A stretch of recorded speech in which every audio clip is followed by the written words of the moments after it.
Alright, so I'm in the car. I'm just getting home from finishing up a lot of stuff that I was out doing today. So I've been very, very busy lately, and work has been crazy, which is good for the most part. So yeah, what I wanted to talk about tonight, before I go in for the night and finish up some of my housework and whatnot, is I want to talk about a question that I have been asked on occasion throughout the years. And the question is, why don't you have a real job? Or why don't you go get a real job? Okay, so like people have asked me this during times in which my work was slow, and during times in which it was busy, and times in which I was really thriving, and kind of mediocre times. And so this question kind of posed a bit of an idea for me to just kind of make this video and talk about why it is that I don't have a quote-unquote real job. Okay, so, well, let's get into it. It's hard to know where to begin. I'm not particularly offended when people ask me this question, because really it's more of a way for me to kind of share my experience with other people. And instead of being defensive about it, I just simply tell people, this is what I do, you know, maybe you could consider it too at some point, or maybe someone you know could benefit from me kind of telling you a little bit about my story. So I dropped out of high school when I was 18, and it was the first semester of my senior year.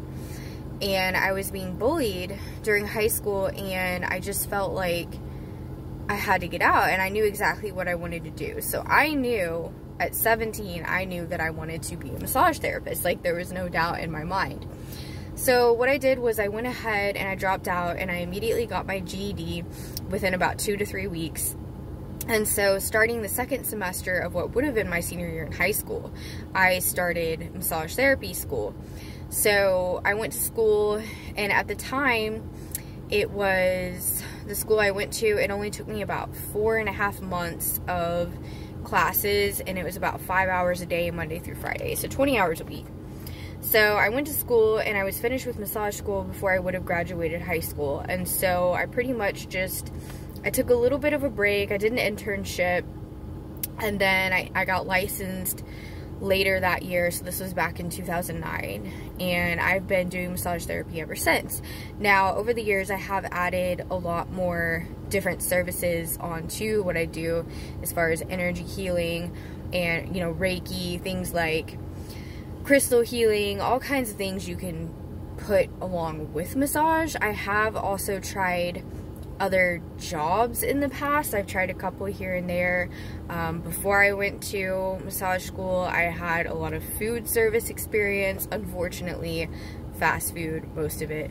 So I have a little bit of sales experience and just different little things I experimented with. But for the most part, I kind of just stuck to what I knew and what I was good at, which was always massage therapy. So kind of to make a long story short, around the age of 19, I started working in a massage parlor, and I worked in one particular parlor for about 3.5 years. And at one point I was working 2 jobs, and I was working at another salon and spa, and I worked there for probably about 1.5 years on 2 different occasions. So at one point I had both of those jobs at the same time. So I worked there, and then I got a lot of experience doing that, and then from there, I went to go work at a foot spa in 2014. Actually, it was 2013. So 2013, 2014, I was working in a foot spa, and I was doing really well there, making a lot of money, but I was working for an individual that was she was really quite weird. I mean, at first, everything was great, but then the couple that I was working for, they ended up splitting up, and then I started seeing that the situation was really unstable. So I ended up quitting that job, and then from there, in the same city, I had a really good friend that I grew up down the street from, and I also went to massage school with her, and we had a job together back in 2012 at a massage parlor that I worked at for about a couple of months. I can't remember how long I worked there. It might have been 3 or 4 months, but it wasn't that long. So that was a really good job. I made great money, but it just didn't last because there wasn't enough business. I mean, I was busy, but I was pretty much the only massage therapist there. So anyways, so the woman that I worked with, she had a massage parlor, not a parlor, but like an office in an office building in the same city in which I was working. So she asked me, like, immediately before I even quit the job at the foot spa, she was like, hey, do you want to just come work here with me and we can just, you know, she's like, you know, we can do like a 50-50, you keep half your profit plus your tips and then give the other 50% to the office. So I was like, okay, sure, why not? So really at that point when I started working with her, we were business partners and we did a really great job together. So we worked together for, I would say it was almost a year and a half.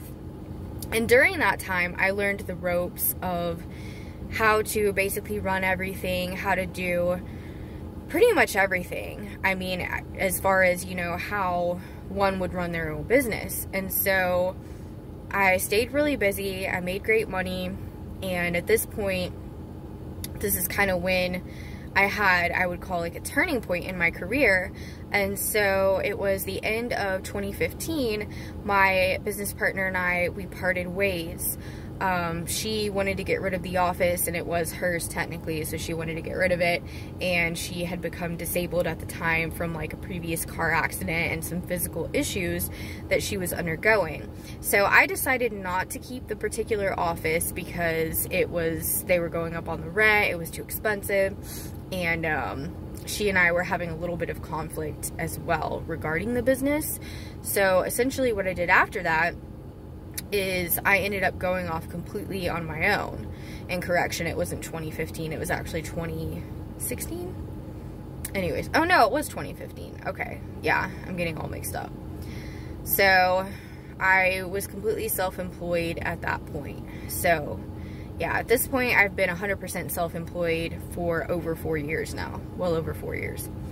So that was kind of what I did. And I mean, I got my own office initially, and you know, just being able to keep all of my profit, like every last cent of it, I mean, it was just amazing. And self-employment is not for everyone, but this is just my story. And after I had my office, I was paying so much for it. I mean, I was pretty much paying so much that it was almost like, you know, it was more expensive than even renting an apartment at the time. So I ended up just kind of converting like a home office. And then I also started working up at an office building in downtown Fort Worth, which is where I had quite a few clients up there, and I was the on-site massage therapist, and we had like over 2,000 people in the building. So I would work up there a couple days a week, and I kept that gig for, I want to say it was at least 3 years. So quite a long time. And so those are just kind of some of the things I did. I mean, I did holistic fairs, I've done office events, I've done all kinds of stuff, but really the possibilities are limitless when it comes to the kind of work that I do. And the number one thing that I tell people when they ask me why I do what I do for work is quite simply because, well, number one, I love what I do. I don't ever go to work and feel like, oh, I don't want to be doing this. Like, I don't want to get up and go to work. I don't want to do this. Okay, but being able to control your schedule and being able to call the shots in your life on a daily basis, hey, this is what I'm going to do. I'm going to block out this time for this.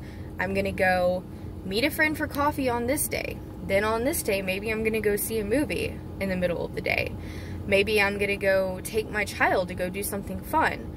So instead of just having, like, say, a 9-to-5 job where I've got to be on this super strict schedule all the time and I've got no room to breathe, and then I've got the weekend and that's it, and then bam, bam, bam, it's like I have more flexibility. So yes, there have been times in which it has been kind of like a feast or famine.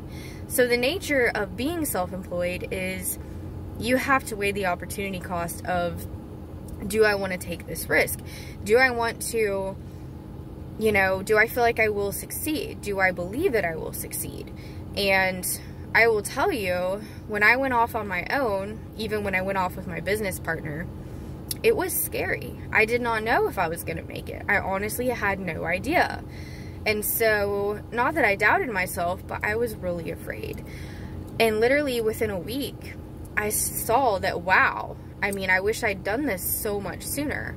So for me, my work, my whole career, you know, was like me starting out and then transitioning slowly from position to position until I was ready to step my way all the way up to being a sole proprietor.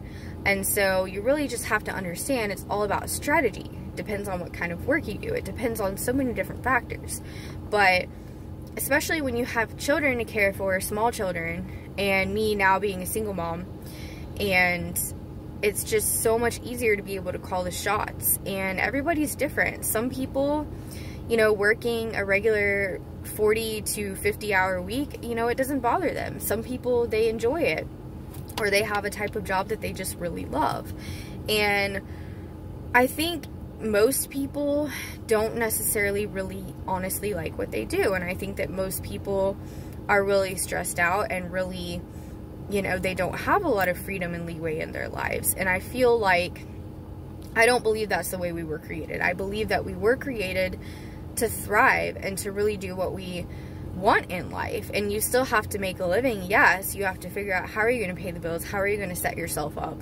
And really just, I look back and I'm just so proud, and I'm so happy that I took the initiative for my life and for the life of my family, my children. And it's just, it's such a huge blessing. And so when people tell me, hey, you should go get a real job, or hey, why don't you go get a real job? It's like, wow. I mean, I just don't understand, you know, a real job, that's so subjective. Because when I look at them, it's like I want to ask them the same thing, you know? So that's kind of where I'm coming from on that. I'm like, why don't you do what I do? If you expect me to do what you do, then maybe I should expect you to do what I do. So, but I don't. I mean, I think people should live life the way that they want to, and if they're comfortable with what they do, with working long hours, you know, eating up their days, not having freedoms, and going on a basic, you know, 8 to 5 or 9 to 5. You know, it used to be more of a 9 to 5, but now people, they always say 8 to 5. Oh, I have an 8 to 5, you know, look at me. And it's like, you know, I mean, that's great. And I'm not trying to brag either, but I just kind of wanted to share a little bit about my experience and about where I've come from and how I've gotten to where I am. And I'm not saying that work is always perfect and that I always just thrive so much, but the longer you do something, the more you do thrive. And, you know, I can always say that I always know what to do in every situation, and I'm just so incredibly happy with the path that I chose. So, and this is not me explaining myself, because I certainly don't have to explain myself to anyone. This is just simply me sharing this so that maybe somebody else can get something out of it. And I think when we look at it, I think most people, if they had a choice, that they would choose to be their own boss and to be able to call those shots in their life. So, you know, it's all about priorities. And, you know, if you are a person that's unhappy with your work and you really want to get to a position where you can have the control, you know, there is a lot of sacrifice, I'm not gonna lie. Being self-employed can be really hard. It can, you know, eat up a lot of your time and energy, and you really have to, you know, set boundaries for yourself and decide, okay, am I going to respond to emails after a certain time at night or before a certain time in the morning? Am I going to block off certain days? Am I going to set boundaries as far as, you know, when can people contact me? What days am I going to take off? Because it's really hard to, it's hard to say no, honestly, because you obviously you want to make the most money you can. You want to do the best job that you possibly can. So I would say that's one of my biggest struggles with my career, is saying no, because I honestly get way more requests than I can typically handle. And I do have an occasional slow spell, but it's very, very rare. Most of the time, I have way more than what I personally can handle. So I do have to turn a lot of people down, and that's hard for me. So, but yeah, I'm happy, and I just wanted to share that with you, and I'm going to go ahead and end this because I need to get in and get some stuff done for the rest of the evening. So if you watch this video, thank you for taking the time to watch it and to listen in, and we'll talk soon. Thank you.